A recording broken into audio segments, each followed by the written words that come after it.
ভারতবর্ষের উড়িষ্যা রাজ্যে রয়েছে হিন্দুদের প্রথম সারির তিনটি সুবৃহৎ মন্দির। এদের মধ্যে এক পুরী মন্দির বা জগন্নাথ পুরী, যেটি হিন্দুদের চার ধামের মধ্যে অন্যতম মহাধাম। দুই, কোণারকের সূর্য মন্দির এবং তিন, ভুবনেশ্বরের লিঙ্গরাজ মন্দির।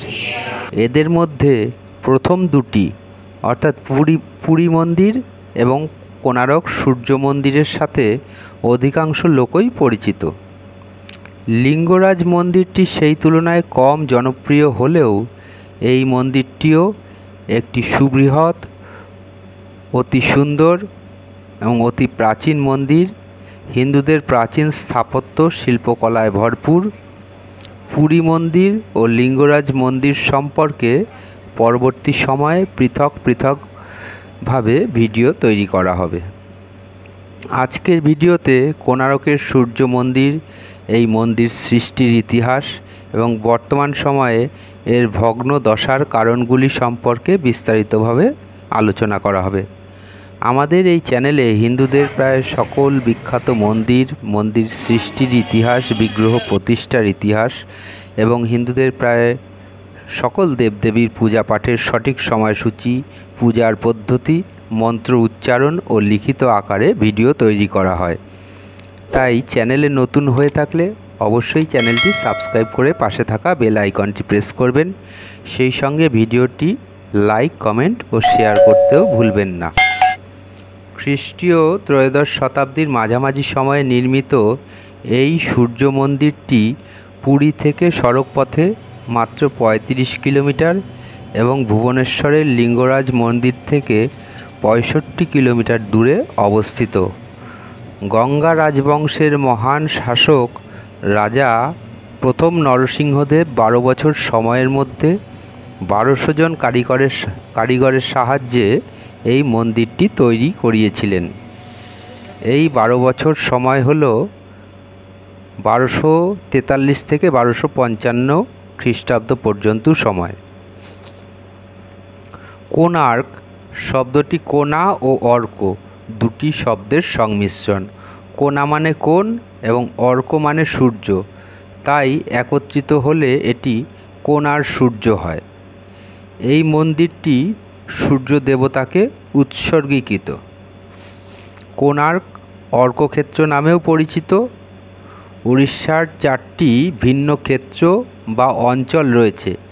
কিংবদন্তি বলে যে রাক্ষস গিয়াসুরকে বধ করার পর ভগবান বিষ্ণু তার 4টি আয়ুধ, যা তিনি তার 4 হাতে ধারণ করেছিলেন, বিজয়ের স্মরণে বিভিন্ন স্থানে স্থাপন করেছিলেন। তিনি পুরীতে শঙ্খ, ভুবনেশ্বরে চক্র, যাজপুরে গদা এবং কোণারকে পদ্ম স্থাপন করেন। তাই কোণার্ক পদ্মক্ষেত্র নামেও পরিচিত। কোণার্ক মন্দিরটি 24টি চাকার উপর বসানো একটি সুন্দর সজ্জিত রথের আকারে ডিজাইন করা হয়েছিল।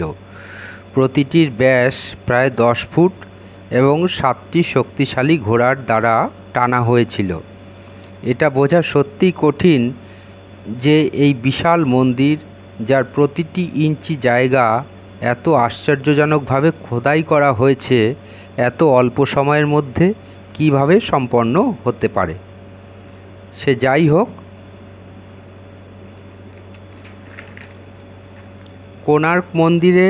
কোণার্ক মন্দির তার বর্তমান বিধ্বস্ত অবস্থায়ও সারা বিশ্বের কাছে বিস্ময়।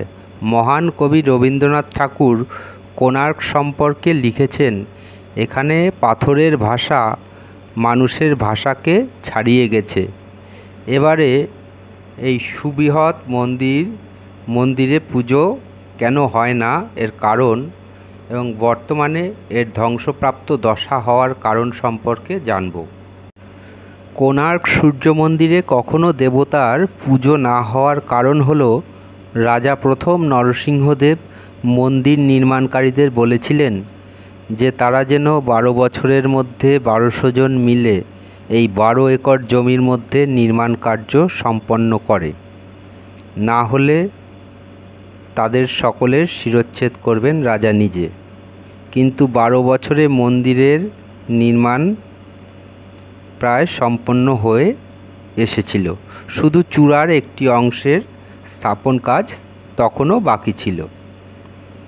এমন সময় ধর্মপদ নামে একটি বালক এসে নিজেকে মন্দির নির্মাণের প্রধান কারিগর বিশু মহারানার ছেলে হিসাবে পরিচয় দেয় এবং 1200 শ্রমিকের প্রাণ রক্ষার্থে সে নিজে মন্দিরের চূড়া থেকে চন্দ্রভাগা নদীতে ঝাঁপ দিয়ে প্রাণত্যাগ করে। সেই থেকে মন্দির অপবিত্র হয়ে যায় এবং কোনো প্রকার পূজা মন্দিরে করা হয়নি কোনো দিনও। ধারণা করা হয় ওই বালক বেশে এসেছিলেন স্বয়ং সূর্য দেবতা।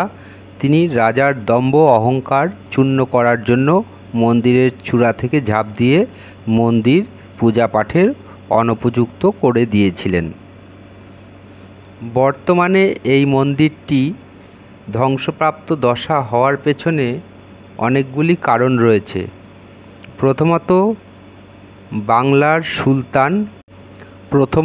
বাংলার সুলতান সুলাইমান খান কররানীর সেনাপতি কালাপাহাড়ের আক্রমণে কোণার্ক মন্দির প্রথম ধ্বংসপ্রাপ্ত হয়। উড়িষ্যার ইতিহাস অনুযায়ী কালাপাহাড় 1508 সালে কোণার্ক আক্রমণ করে।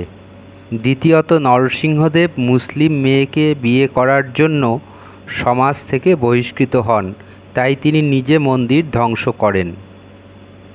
তৃতীয়ত কোণার্ক মন্দিরের চূড়ায় ছিল এক বিশালাকার অতি শক্তিশালী চুম্বক। এই কারণে পর্তুগিজ নাবিক ও জলদস্যুদের ওই পথে যাতায়াতে পথভ্রষ্ট হতে হতো। তার কারণ জলপথে দিক নির্ণয়ের জন্য যে কম্পাস ব্যবহৃত হতো তা ওই চুম্বকের আকর্ষণে ভুলভাল দিক নির্ণয় করত। তাই পর্তুগিজ জলদস্যুরা পরবর্তী সময়ে মন্দিরের ওই চুম্বক নষ্ট করে দেয় এবং এর জন্য মন্দিরের ভারসাম্য রক্ষার ক্ষমতাও লোপ পায়। 1800 শতক নাগাদ কোণার্ক মন্দির তার সকল গৌরব হারিয়ে পরিত্যক্ত অবস্থায় পড়ে থাকে। মন্দিরের অনেক অংশ বালির নিচে চাপা পড়ে যায়।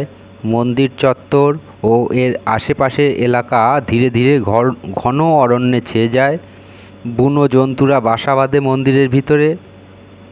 জলদস্যু ডাকাতের আস্তানায় পরিণত হয় কোণার্ক মন্দির। এর অনেক পরে উড়িষ্যা সরকার মন্দিরটি সংরক্ষণের ব্যবস্থা গ্রহণ করে। কোণার্ক সূর্য মন্দির সম্পর্কে আরও কয়েকটি পৌরাণিক কাহিনীও রয়েছে, যেগুলি পরবর্তী সময়ে অন্য কোনো ভিডিওতে আলোচনা করা হবে।